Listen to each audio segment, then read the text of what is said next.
Hello everyone, welcome back to my channel Healing with Hina. This is Dr. Hina. So in today's video we are going to start with another very important topic of organ and of medicine. In last video we covered Kent's 12 observation and today we are going to discuss different editions of organ and of medicine. So without further ado, let's get started.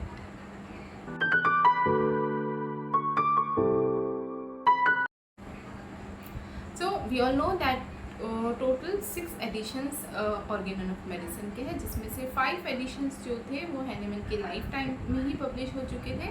Last addition 6th addition जो था वो Hahnemann की death होने के बाद यानी कि 78 years के बाद पब्लिश हुआ था. सो फर्स्ट एडिशन का ईयर ऑफ पब्लिकेशन जो है दैट वाज 1810. देन 1819 में सेकेंड एडिशन आया था. Third was in 1824. Fourth was in 1829, then 1833 और लास्ट एडिशन आया था 1921 में. So different year of publication याद रखना बहुत इंपॉर्टेंट है, स्पेसिफिक क्वेश्चन आता है हमेशा. दूसरा इम्पॉर्टेंट इसके अंदर होता है कि किस एडिशन में कितने अफोरिज्म थे, क्योंकि अफोरिज्म का नंबर हर एडिशन में चेंज हुआ था. तो जो फर्स्ट एडिशन था उसमें टोटल 271 अफोरिज्म्स थे. सेकेंड के अंदर 318. नंबरिंग 318 हर जगह बोली गई है, बट एक्चुअली 315 अफोरिज्म्स थे. 3 जो अफोरिज्म 2, 16, 17 एंड 18 का रॉन्ग नंबरिंग होने की वजह से ये 315 की जगह पे 318 बोल दिया गया था. ठीक है. उसके बाद जो थर्ड एडिशन आया था उसके अंदर 320 अफोरिज्म्स थे. उसके बाद 292 aphorism and then it was 294 और लास्ट एडिशन में 291 अफोरिज्म्स आए थे. तो इस तरह से number of aphorism is very important, you need to remember it. इसके बाद जो इम्पॉर्टेंट चीज़ होती है that was who was the publisher of editions. तो इसके अंदर आपको याद रखना, ये बहुत डिफिकल्ट नहीं है. ये अर्नोल्ड ऑफ ड्रेसडेन जो थे वो पब्लिशर थे हमेशा फर्स्ट एडिशन से लेके 5th एडिशन तक. जब तक हैनीमैन रहे अर्नोल्ड ऑफ ड्रेसडेन ही उनके पब्लिशर रहे. जब 6th एडिशन पब्लिश हुआ था that was by Richard Hale, German edition जो उन्होंने पब्लिश करवाया था उनकी पब्लिशिंग कंपनी से. उसके बाद जो इम्पोर्टेंट चीज़ आपको एडिशन से रिलेटेड पता होनी चाहिए that is about the place of publication. कहाँ से ये पब्लिकेशन हुआ था, इस पर भी क्वेश्चन पूछा जाता है. तो first edition was published from Torgau, okay, Leipzig से पब्लिश हुआ था. सेकेंड भी लिप्सिक से पब्लिश हुआ था. थर्ड, फोर्थ और फिफ्थ तीनों भी कोइथन से पब्लिश हुए थे. और लास्ट एडिशन जो है that was from Paris. Okay. So this is place of publication, ये आपको पता होना चाहिए. ठीक है. तो आपको पता होगा year of publication, number of aphorism, publisher and place of publication. Clear. अब इसके बाद जो बहुत इम्पॉर्टेंट चीज़ आती है वो है कि किस एडिशन में कौन से इम्पॉर्टेंट पॉइंट्स जोड़े गए थे या कौन से इम्पॉर्टेंट पॉइंट्स इंक्लूड किए गए थे, क्योंकि हर एडिशन में कुछ ना कुछ चेंज हुआ था. हर एडिशन इम्प्रूव्ड होके ऑगमेंटेड इस तरह से आया था. तो जो फर्स्ट एडिशन की अगर हम बात करेंगे तो वो बहुत फर्स्ट एडिशन था, इसलिए उसमें बहुत कुछ नहीं था. फर्स्ट एडिशन के अंदर जेलर्ट की पोयम जो थी वो हमें मिलेगी. ठीक है. इसके बाद सेकेंड जो था एडिशन उसके अंदर क्या चेंज हुआ था कि जो जेलेट की पोएम थी उसको रिप्लेस कर दिया गया था वर्ड से. 2 वर्ड्स जो इंपॉर्टेंट थे दैट वाज ऑडी सेपेर. ठीक है. ऑडी सेपेर इन वर्ड से उसको रिप्लेस किया गया था. एंड उसके बाद फ्रंट पेज पे हमें मिली एक फोटो. ओके. सो एक स्केच था हैनीमैन का, एक हाफ इनग्रेविंग थी. ठीक है. हाफ इनग्रेविंग ऑफ हैनीमैन जिसको ड्रॉ किया था जंक ने, और उसको जो इनग्रेव है that was by Stoelzel. Okay. Stoelzel ने इसको इनग्रेव किया था. So this was the changes made in second edition and this was an augmented edition. Okay. So ये याद रखना इंपॉर्टेंट है कि कौन सा एडिशन ऑगमेंटेड था और कौन सा इम्प्रूव्ड एडिशन था. तो second edition was augmented edition. और सेकेंड एडिशन के बारे में एक और इम्पॉर्टेंट चीज़ जो थी that was the second edition का फर्स्ट टाइम किसी ने ट्रांसलेशन किया था. जो जितने एडिशंस निकले उनमें से सबसे पहले जो ट्रांसलेशन हुआ था that was of second edition. और ये ट्रांसलेशन हुआ था फ्रेंच लैंग्वेज में, जर्मन से फ्रेंच लैंग्वेज में ट्रांसलेट किया था. E.V. ब्रेनो ने इसको ट्रांसलेशन किया था और इट वाज इन 1824 में ये ट्रांसलेशन हुआ था. सो अगर क्वेश्चन MCQ ऐसे पूछा जाता है कि first translation of organ of medicine, okay, which edition was first ever translated, of organ and of medicine, तो आप उसका आंसर दोगे it was second edition. Okay, it was translated in French language by E.V. Brunnow and it was in 1824. Okay, so अभी इतना ही. Next आगे का MCQ मैं बताती हूँ जिसमें कंफ्यूजन इसके साथ हो सकता है. So for now this was about second edition. अब थर्ड एडिशन में क्या और चेंज किया गया, तो थर्ड एडिशन के अंदर ये हुआ था that came as an improved edition. Okay, और जो मेस्मरिज्म है वो फर्स्ट टाइम थर्ड एडिशन में इंक्लूड किया गया था या इंट्रोड्यूस किया गया था, हम बोल सकते हैं. इसमें इतना ही था. थर्ड एडिशन में आप याद रखोगे कि mesmerism was introduced in third edition. Fourth edition में क्या हुआ था, फोर्थ एडिशन में काफ़ी सारे चेंजेस हुए थे. यहाँ पर सबसे पहले होम्योपैथी इस वर्ड को यूज़ करके इसका इंट्रोडक्शन जो है फोर्थ एडिशन में दिया गया था. ठीक है, तो introduction of homeopathy was attach to for the first time in fourth edition. एक चीज़. दूसरी इंपॉर्टेंट चीज़ थी कि theory of chronic disease fourth edition में आई थी. So that was another important thing.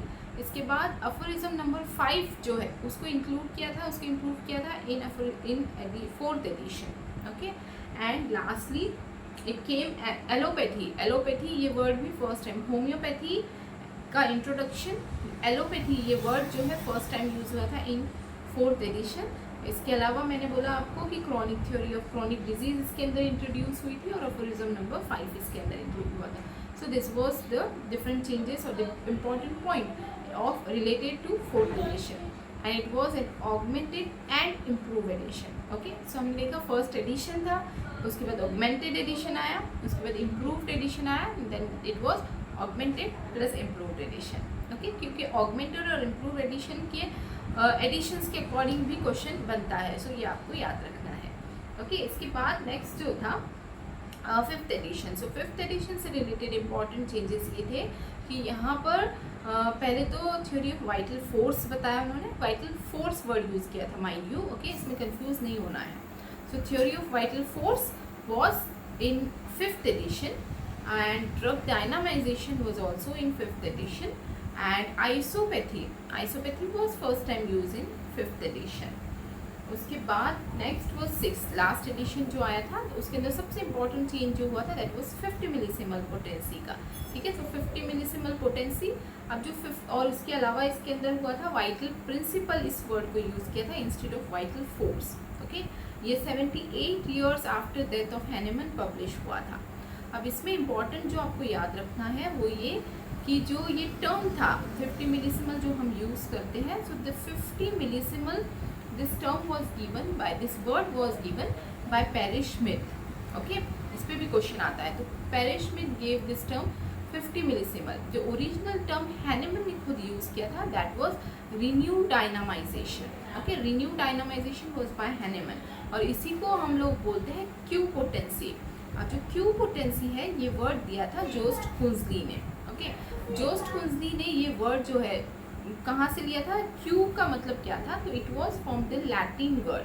Okay, और लैटिन वर्ड क्या था, इट वॉज क्विनक्वागिंटामिलिया. ओके, क्विनक्वागिंटामिलिया इस वर्ड, ये this is a Latin word जिसका मीनिंग होता है 50,000. ओके, सो 50,000 यानी कि क्विनक्वागिंटामिलिया ये वर्ड को यूज़ करके बता. अब ये इतना बड़ा वर्ड है इसीलिए उसको शॉर्ट में सिर्फ क्यू कर दिया था. So that is why it is known as Q potency also. And it was introduced by Jost Kunzli. Okay, so this is another important change और important point जो आपको याद रखना है. So another important point जो addition से related पता होना चाहिए that is about translation. So translation जैसे मैंने आपको बताया कि first ever translation अगर पूछते हैं तो that was of second edition and it was from German to French language and it was done by it was by E.V. Breno in 1824. So that was first ever translation was of second edition. अगर first edition की हम बात करते हैं तो that was translated in English by C.H. Wheeler और ये translate हुआ था 1913 में. ओके, इंग्लिश में ये translate किया गया था. अब जो third edition था उसका कोई translation नहीं हुआ था. जो fourth edition था so that was the first ever English translation. Okay, first edition भी इंग्लिश में ट्रांसलेट हुआ था बट वो हुआ था 1913 में. ओके, लेकिन फर्स्ट एवर इंग्लिश ट्रांसलेशन अगर पूछते हैं तो वो हुआ था फोर्थ एडिशन का और वो हुआ था 1833 में। किसने किया था? That was by C.H. Devrient. Okay, C.H. Devrient ने जो है फर्स्ट टाइम इंग्लिश में ट्रांसलेट किया था 4th एडिशन को इन द ईयर 1833। उसके बाद जो 5th एडिशन है that was translated in English by Dudgeon and Wesselhoeft, and जो लास्ट एडिशन है 6th एडिशन हम सब जानते हैं, it was translated by doctor William Boericke in English language. So that is about different translations. Okay, ये पता होना चाहिए आपको, इस पर भी डेफिनेटली क्वेश्चन आता है। अब उसके बाद जो जर्मन नेम है ये कॉमन था, that was Organon der rational Heilkunde. Okay, this was the German name of Organon of medicine. और जो इंग्लिश नेम है उसके अंदर जो चेंजेस हुए थे, तो first time it was called as Organon of rational art of healing, तो रैशनल वर्ड यूज किया था in the first edition. In the second edition जो है इसको रैशनल वर्ड को हटा दिया गया था and Organon of art of healing ये लिखा गया था टाइटल। थर्ड में भी कंटिन्यू वही रहा, फोर्थ में, फिफ्थ में, हर टाइम पर continue Organon of art of healing, this was the title. तो अभी जो फर्स्ट और लास्ट है, फर्स्ट एडिशन और लास्ट एडिशन का टाइटल चेंज रहेगा, बीच के सारे एडिशंस का टाइटल सेम था, that was Organon of art of healing. First में रैशनल था, Organon of rational art of healing, और लास्ट में ये सब कुछ हटा के उन्होंने ऑर्गेनन ऑफ मेडिसिन उसको कर दिया। ठीक है, so this were the different changes जो ऑर्गेनन के डिफरेंट एडिशंस में हुए थे। और 1800 एक और क्वेश्चन जो आता है कि 1870, 71 और 1914 से 1918 इस दौरान, इस ड्यूरिंग दिस पीरियड वॉर होने की वजह से जो ऑर्गेनन का मैन्युस्क्रिप्ट था that was 6th edition was in danger of being lost. So आपको ये ईयर याद रखना है। So it was 1870 to 71 and 1914 से 1918 दिस वाज ड्यूरेशन जहाँ जब वॉर हुआ था, and during this period it was in danger और danger of being lost. Okay, so इस तरह से ऑर्गेनन ऑफ मेडिसिन की डिफरेंट एडिशंस पे आपको ये क्वेश्चंस आ सकते हैं। So you should remember the year of publication, number of aphorism, publisher, place of publication, what were the different changes made in different editions, how and who translated different translation, किसने कब किया था, and the title. Okay, so that was all about different editions of organon of medicine. Hope ये video आपको help करेगी, क्योंकि definitely organon में editions पे क्वेश्चंस आते ही हैं और इस ईयर भी आएंगे। So that was all for today's video. Thank you so much for watching. Do watch, like, share और इसको शेयर करिए अपने फ्रेंड्स के साथ। और अगर अभी तक आपने चैनल को सब्सक्राइब नहीं किया है तो please do subscribe. Thank you so much. Take care, bye bye.